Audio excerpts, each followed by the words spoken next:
ጥያቄ አለ። ጥያቄ ምንድነው? እኔ እዚህ ፌደራል ፖሊስ ውስጥ ነው ያለሁት፣ ኢትዮጵያ ፌደራል ፖሊስ ውስጥ። እሺ አሁን ሰላት አሁን አንዳንዴ መስጊድ ሄደ መከልከል ሰላት ይከልክሉናል። እዚህ ውስጥ ታውቃለህ፣ አይፈቀድም ምናምን ይሉናል። ሰላቱን አሁን እዚህ ውስጥ ሙስሊም አንድ 3 ሰው ነው ያለው።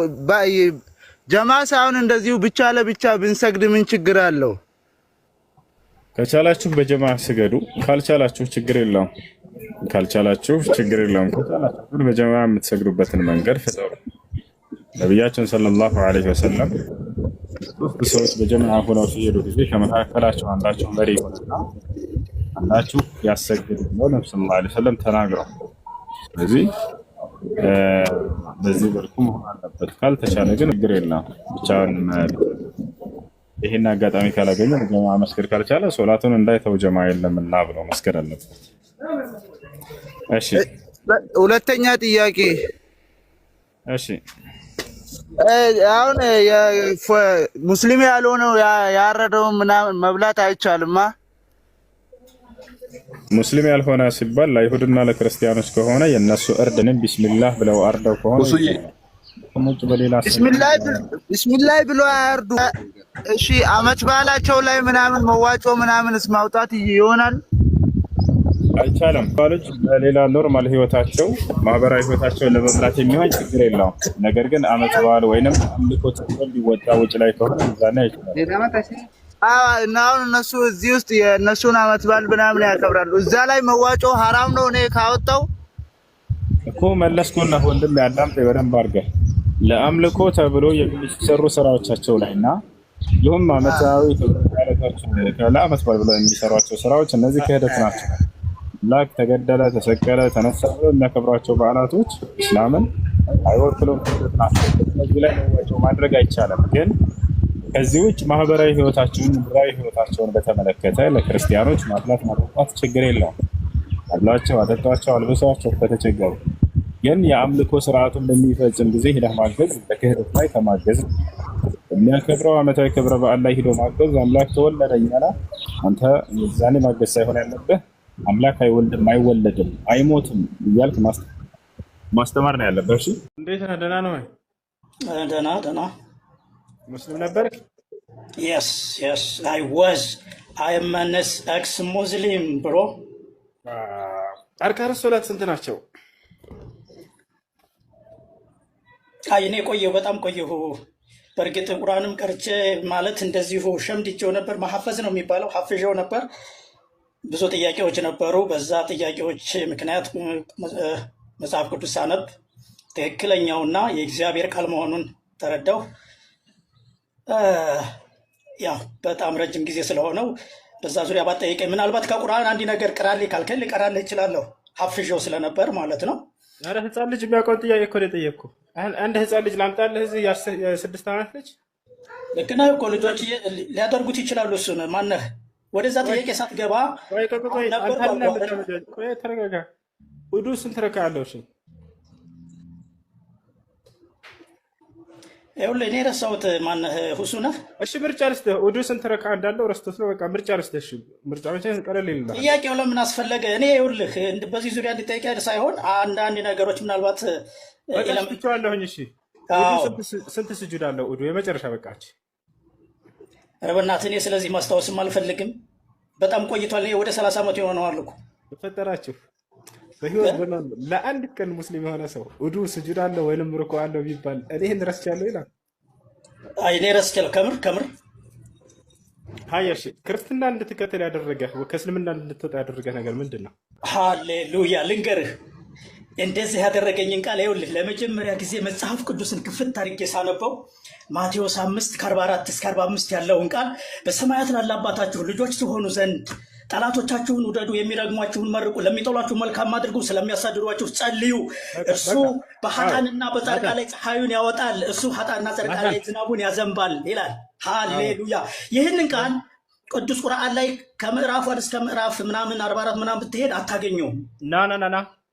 ና ቁርአን ላይ ያለው ግን ግደሉ የሚል ነው አይደለ? ኧረ በስነ ስርዓት ብንግደለው ብቻ ነው። አዎ አሁን ስለዚህ እናንብበው ማለት ነው። ግደሉ የሚል አምላክ ደግሞ ትክክለኛ አምላክ ሊሆን አይችልም ብለህ ነው የወጣው ማለት ነው። ይሄ ልጅ በጣም አስተዋይ ነው አለ። እሱ ብቻ አይደለም ግደለው ብቻ ሳይሆን ከሱ እንጀምር። ከሱ እንድንጀምር ነው። ግደለው የሚል አምላክ እንዴት ያንካለህ? ስለዚህ ክርስትና ደግሞ ፍቅርን የሰበከው ነው በስነ ስርዓት። በጣም ጥሩ የጌታ ሰው። በጌታ ነህ እንዴ? አልመስልም። ናች ምን ትላለች? እግዚአብሔር የሰራዊት ጌታ እግዚአብሔር እንዲህ ይላል። አንብባት እስኪ ምን ትላለች? ሁሱ አንድ ነገር ልንገርህ። ናታን ቀጥታ አንብበው። የሰራዊት ጌታ እግዚአብሔር እንዲህ ናታን አንብበው። ቆይ ልንገርህ አባቴ ሁሱ ቆይ ልንገርህ። ቅድም መጽሐፍ ቅዱስን አንብበህ እንደፎከርክ አሁን ደግሞ መጽሐፍ ቅዱስን አንብበው። አውጥቼልሃለሁ። ሃሌሉያ ጀምረው። ስማኛ ልንገርህ። እንዴት ከማንበቤ በፊት አንድ ነገር ልንገርህ። ናታን አንብበው በቀጥታ ናታን አንብበው። አትፍራው። አልፈራውም፣ አነበዋለሁ። ግን አንድ ነገር ልንገርህ። ስማኛ አንብበው። ሰውዬው ይሄ ነው እኮ ችግራችሁ። እስላሞች የሆነ ግብዝ ነገር ናቸው። ይሄ ነው ችግራችሁ። መንፈሳችሁ ጦጣ መሳደብ ጀመረ። አያችሁ ቅድም ሲፎክር እንዳልነበር አሁን ገዳይ አምላክ ሊሆን አይችልም አስብየው አሁን እግዚአብሔር ገዳይ እንደሆነ ላሳየው ነው። ገብታችኋል አይደል? አንብበው። ወንድ ልጅ ከሆንክ በመጽሐፍ ቅዱስ የማታፍር ከሆንክ አንብበው። ናታን አንብብ። ካላነበብክ እንዳነብልሃለሁ እና አንብበው። ስትፎክርብን አልነበር እንዳሁን? ያው እግዚአብሔር ሕፃናቶችን ግደሏቸው እያለ ነው። ብላቴናዎችን ግደሏቸው እያለ ነው። ሴቶችን ግደሏቸው እያለ ነው። እና ላሳየህ ናታን ናቲሻ ከእስልምና እንዴት ወጣ ወደ ክርስትና እንዴት ገባ ብዬ ጠየቅኩ። ጸጥ እያለ ወርቅ የሆነ የህይወት ቃል ነገርኩህ አባቴ። ፈጣሪ ረጋ በል እንጂ ድል ስታይ እንዴት ወደ ክርስትና ገባ ስለው ማቴዎስ ወንጌል ምናምን አለና በቃ ስለ ፍቅር ሰበከን። ገብታችኋል አይደል? በስነ ስርዓት ያንን ቃል ቁርአን ውስጥ የትም ቦታ ታገኘው። ናታን አትፈጅ፣ አዳምጥ፣ ረጋ በል፣ ቀስ በል። ጊዜ ስታይ ያለህ ነው የምትወጣው። ወላሂ ላዚም ራስህን አረጋ። ቁርአን ውስጥ የለም፣ ከታች ያሉት እንዲሰሙ ነው። ቁርአን ውስጥ ይሄ የለም። በአንድ ጥቅስ እንደዚህ ልታብድ ከደረስክ ገና ሙሉ መጽሐፍ ቅዱስ እግዚአብሔር ጨፍጭፉ ሽማግሌ ህፃናትን ያለበትን ገና ልጨምር እኮ ነው። ይሄማ አብደን በእንዳ ወንድሜ በስህተት ነው እኮ እያነበብከው። እኔ እንዲነግርህ ብትነግረኝ ኖረው አንተም ትድን ነበር። ነገ እኮ በእግዚአብሔር ፊት ሁላችንም እንቀርባለን በተናገርነው አንደበት። አንተ ብዙ እየሳትክ እንደሆነ ስላየው ነው። በእውነት ዛሬ መልእክት ነው ላንተ። ነገ በእግዚአብሔር ፊት እኮ ስለተናገርከው ነገር ትጠየቃለህ። ብዙዎችን ስላሳትከው ነገር ትጠየቃለህ። ሞት አለ። አሻሽ ረጋ በል፣ ቀስ በል። እኔ እርግጠኛ እኮ ስለሆንኩ ነው። አላህን ራሱ እንዴት እንዳደረኩላ ልንገርህ። በኢየሱስ ስም ስለው ይኸው ከላይ ላይ አሽቀንጥሬ እንደጣልኩ። ይኸውልህ ስለ አላህ እኔን ትጠይቀኛለህ፣ እኔ እናገራለሁኝ። አሁን አንተ ክርስትናህን ልትገልጽ ስለፈለክ በፍቅር መልክ ልትገልጸው ፈለክ። ይህ በፍቅር መልክ ልትገልጸው የፈለከው አምላክ ግን ህፃናቶችን፣ ሴቶችን፣ ሽማግሌዎችን ግደሉ እያለ ነው። ምን ትላለህ? በጣም ጥሩ። እንደዚህ ተረጋግተህ እኮ ብትጠይቀኝ በእውነት እኔ በትህትና ለማውራት ነበር የገባሁት። ግን አንተ ግዴታ አንብበው አልከኝ፣ የሆነ ነገር ሳልነግርህ ማለት ነው። አሁን ከፈቀድክልኝ ላውራ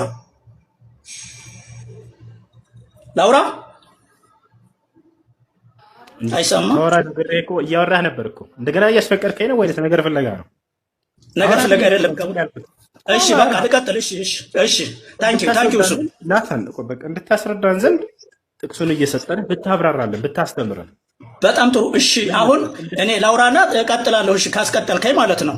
ጥቅሱን ሰተነህ እያስተማርከን ብንሄድ አይሻልም? እንደሱ አይደለም። የሆነ ነገር ላውራ መጀመሪያ ልንገርህና ግራውንድ ላስይዝህና የሚስማማ ከሆነ እንቀጥላለን፣ የማይስማማ ከሆነ ደግሞ እንተዋለን እኮ። ሁሱ ጊዜ ማባከን አያስፈልግም። አዳም ትረጋ በል። ይኸውልህ ለመማማር እስከሆነ ድረስ ሁለታችንም እምነት አለን። የእምነት ባተን በልልን። አንደኛ ሳሙኤል ምዕራፍ 15 ቁጥር 3 ላይ አምላክህ ህፃናቶችን ግደሏቸው ይላል፣ ብላቴናዎችን ግደሏቸው ይላል፣ ሴቶችን ግደሏቸው ይላል።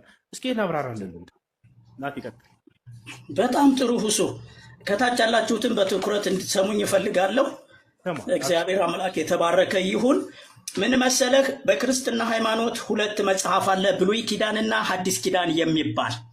እናንተ የምትኖሩት በህግ ዘመን ነው፣ በሙሴ ዘመን ነው። በህግ ልክ ነህ እንደዛ ይባል ነበር። ጌታችንና መድኃኒታችን የፍቅር አምላክ ኢየሱስ ክርስቶስ መጣና ያንን ህግ ወደ ፍቅር ቀየረው። ገብቶሃል አይደለ? በህግ አልተቻለም። ሰው በመግደል መኖር አልተቻለም። በህግ መኖር አልተቻለም። 10ቱን ትእዛዛት በመጠበቅ አልተቻለም። ጌታ ኢየሱስ ክርስቶስ መጣና ህይወት በጸጋ እንጂ በህግ አይደለም አለ። መሐመድ ደግሞ ከ500 ዓመት በኋላ መጣና ህጉን አስቀጠለው። አሰባም እንዴ ስለ ስርዓት መሐመድ በላምን አትበል። የተጠየቀው ስለ መጽሐፍ ቅዱስ ነው። እሱ ላይ አብራራና ስትጨርስ ስለ መሐመድ እኔን ትጠይቀኛለህ፣ እኔ አወራሃለሁ። በመሐመድ ላይ ጥያቄ ካለ ሰለላሁ ዐለይሂ ወሰለም ቆይ ተረጋጋ። እሺ በጣም ጥሩ። ስለዚህ እዚያ ቦታ ላይ ያ የኛ ህግ አይደለም እያልክ ነው? እሱን እየካድክ ነው ወይንስ ምንድን ነው? ግልጽ አድርግ። በጣም ጥሩ። እየካድኩ አይደለም። ያ በህግ ዘመን በሙሴ ዘመን ነው። እኛ ጋር ብሉይ ኪዳንና ሐዲስ ኪዳን የሚባል አለ። በብሉይ ኪዳን ዘመን ሰዎች በህግ ነበር የሚኖሩት። በህግ ሲኖሩ ልክ እንዳልከው ጦርነት አለ፣ ሌሎች ላይ ይዘምቱ ነበር። እንደገና ህጉን ነው ሲያስፈጽሙ የነበሩት። 10ቱ ትእዛዛት ተሰጥተዋቸው ነበር፣ ሌሎችም ጭምር ማለት ነው። በሙሴ በኩል በነቢዩ ሙሴ በኩል ማለት ነው። ያንን ህግ ነበር የሚከተሉት። በህግ ግን መኖር እንዳልተቻለ ጌታ ኢየሱስ ክርስቶስ መጥቶ አስተማረ። ምን አለ? እሺ ወንድሜ፣ እሺ ተባረክ። እሺ ስለዚህ በህግ መኖር እንደማይችሉ ጌታ ኢየሱስ ክርስቶስ ነገራቸው። እንዴት ነው የማይችሉት? እነሱ የሚያዩት ህግ መጠበቃቸውን ነው። ነገር ግን በልባቸው ክፋት፣ ምቀኝነት፣ ተንኮል፣ ነፍሰ ገዳይነት ሞልቶ ነበር። ጌታ ኢየሱስ ክርስቶስ መጣና ህግን ስለጠበቃችሁ የዳናችሁ አይምሰላችሁ፣ ስለዚህ ልባችሁን ጠብቁ፣ ፍቅር የሚመነጨው ከልብ ነው ብሎ ያንን መግደል፣ ማሰር፣ መፍታት የምትለው መግፋት የምትለውን ነገር አስቀርቷል። ጌታ ኢየሱስ ክርስቶስ ፍቅርን ሰብኳል። ከአዲስ ኪዳን ጀምረን አሁን እኛ እየኖርን ያለ ነው። ስለዚህ በህግ መኖር እንደማይችሉ ጌታ ኢየሱስ ክርስቶስ ነገራቸው። እንዴት ነው የማይችሉት? እነሱ የሚያዩት ህግ መጠበቃቸውን ነው። ነገር ግን በልባቸው ክፋት፣ ምቀኝነት፣ ተንኮል፣ ነፍሰ ገዳይነት ሞልቶ ነበር። ጌታ ኢየሱስ ክርስቶስ መጣና ህግን ስለጠበቃችሁ የዳናችሁ አይምሰላችሁ፣ ስለዚህ ልባችሁን ጠብቁ፣ ፍቅር የሚመነጨው ከልብ ነው ብሎ ያንን መግደል፣ ማሰር፣ መፍታት የምትለው መግፋት የምትለውን ነገር አስቀርቷል። ጌታ ኢየሱስ ክርስቶስ ፍቅርን ሰብኳል። ከአዲስ ኪዳን ጀምረን አሁን እኛ እየኖርን ያለ ነው በአዲስ ኪዳን ህይወት ነው ማለት ነው። ይህ ሊገባህ ይገባል። እና አንድ ነገር ሲመጣልህ ወደ ብሉይ ኪዳን ሂደህ የምትለው ነገር ያስጠይቅሃል፣ ዋጋ ያስከፍልሃል። ናታን በጣም ጥሩ። አሁን እኔ ደግሞ ያንተን ሩብ ደቂቃ ነው የምወስደው። አዳምጠኝ እሺ። አሁን ላብራራው እችን ልጠይቅ ነው። እዚህ ቦታ ላይ እግዚአብሔር ጌታ እግዚአብሔር ህፃናቶችን ግደሉ እያለ ያለው ያሁኑ የምታመልከው አምላክህ ነው ወይንስ ሌላ እግዚአብሔር ነው? ናታን ወይ እዚህ ቦታ ላይ እግዚአብሔር ህፃናቶችን ግደሉ ይላል። ያው ምን ይላል? ብላቴናውንና ህፃኑን ሴቶችን ግደሏቸው ይላል። እዚህ ቦታ ላይ ሴቶችን፣ ህፃናቶችን፣ ብላቴናዎችን ግደሉ የሚለው እግዚአብሔር አሁን የምታመልከው አምላክህ ነው ወይንስ ሌላ አምላክ ነው ግደሉ ብሎ እያዘዘ የነበረው?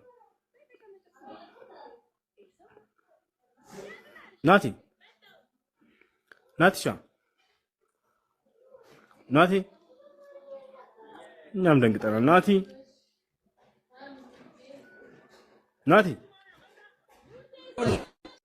ረናቲ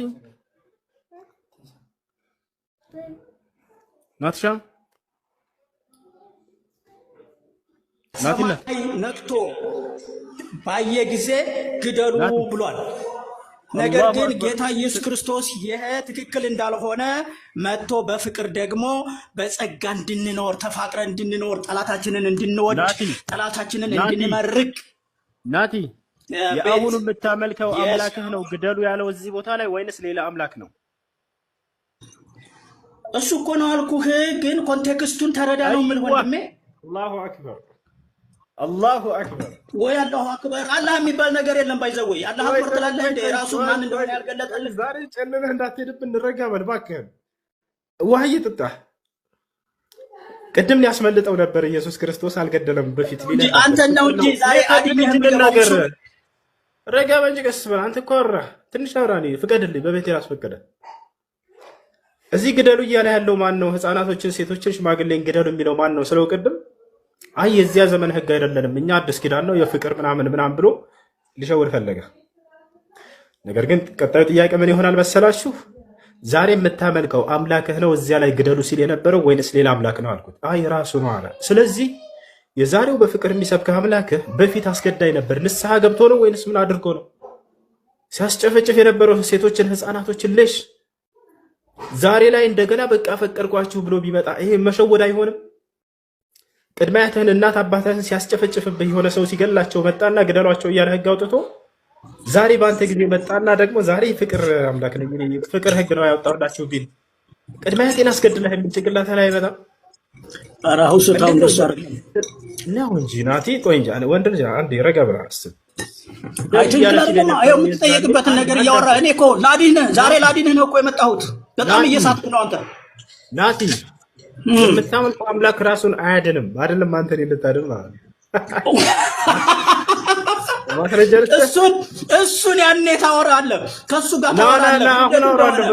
ሞት አይቀርም፣ አየህ ትሞታለህ። በፊቱ ነው የምትቀርበው። ሁሱ ሌሎች እንዲሰሙ ብቻ ነው የምፈልገው። ኢየሱስ ክርስቶስ ራሱን አያድንም። ጠላትህን ውደድ የሚል አንድ እንኳን አንቀጽ የሌለው ያንተ መጽሐፍ ና ኢየሱስ ክርስቶስ አምላክህ ራሱን አያድንም። ና ላሳየህ። እሱን ትናገራለህ፣ እሱ ፊት ስቀርብ ታወራለህ። እሱን ና እዚሁ ነው እንጂ የማወራው። ያው ራሱ ነግሮናል ኢየሱስ እንደማያድን ራሱን እዚሁ ነው የማወራው። እሱን አንተ ይኸውልህ በመንፈስ ቅዱስ ስላልሆንክ አንተ ብዙ እየሳትክ ነው ያለኸው። ና ያው ኧረ በእናትህ ይኸውልህ አንድ ነገር ልንገርህ። ተረጋጋሽ ምናምን ነገ መሞትህ አይቀርም። በጌታ በኢየሱስ ክርስቶስ ሕያው አምላክ ፊት መቅረብህ አይቀርም። በዚች አንደበትህ ብዙ ታወራለህ። ይኸውልህ መልሱን ትሰጥበታለህ። ለማዳመጥ ራሱ ዝግጁ አይደለም። ምንም ማድረግ አይቻልም። አያቸው ክርስቲያኖች በቃ እንዲህ ናቸው። ምን ይላል እዚህ ቦታ ላይ ኢየሱስ ክርስቶስ ራሱን ማዳን እንደማይችል አንተ መንፈስ ቅዱስ ስለሌለህ ብዙ መረዳት ይቀርሃል። ይሄ መጽሐፍ ቅዱስ የምትረዳ ኢየሱስ ዛሬ ባለ እንዳይብድብን እናወርደው እንደ ባለ ጨለለ ኢየሱስ ክርስቶስ ምስክር ነው። በሳት ነው የምትገባው አይደለም። እውነቴን ነው። ሁሱ ተመለስ። ጌታ ኢየሱስ ክርስቶስ እሱ ፊት ትቀርባለህ። ገሃነመ እሳት ነው የምትገባው። እሱ ዝም ብሎ አምላክ እንደ ዘዳግም 23ን ክፈትለት በኢየሱስ ስም ያንብብልን፣ ወይንም ይረጋጋል። ያን አባቴ በመንፈስ ቅዱስ ሳትሆን የእግዚአብሔርን ቃል ልትረዳ አትችልም። ይረጋጋል ምናምን ትላለህ። እያዳንኩህ ነው ያለሁት። መልእክት ነው ዛሬ የምነግርህ ያለሁት። አባ ዳግመኛ እንገናኝም ላልገባም እችላለሁ። እኔ ከአንተ ጋር የምለፋለፍበት ጊዜም የለኝም ወንድም። እንድትድን ነው እስከ አዲስ ምበል ውሃ ጠጣ በአላህ ኧረ እኔ እየበላሁ ነው። ይኸው አይሰማህም እንዴ? እየበላሁ ነው። ረጋ በልና ሰው እየተደማመጠ እየተረዳዳ ጥቅስ እየተወጣ ምናምን አንዱ ሌላውን እየተረዳ አንዱ ለሌላው ሀሳቡን እያካፈለ ነው። እሺ ለምን መሰለህ ክርስትና እንደ እስልምና አይደለም። እናንተ አላህ ምድር ይሁን ሰማይ ይሁን ዩኒቨርስ ይሁን ምን ይሁን ራሱን ያልገለጠ ምንም ማድረግ አይቻልም። ምንም ማድረግ አይቻልም። እሺ ሳይጨልልብን በጊዜ ብንሸኘው የተሻለ ይመስለኛል።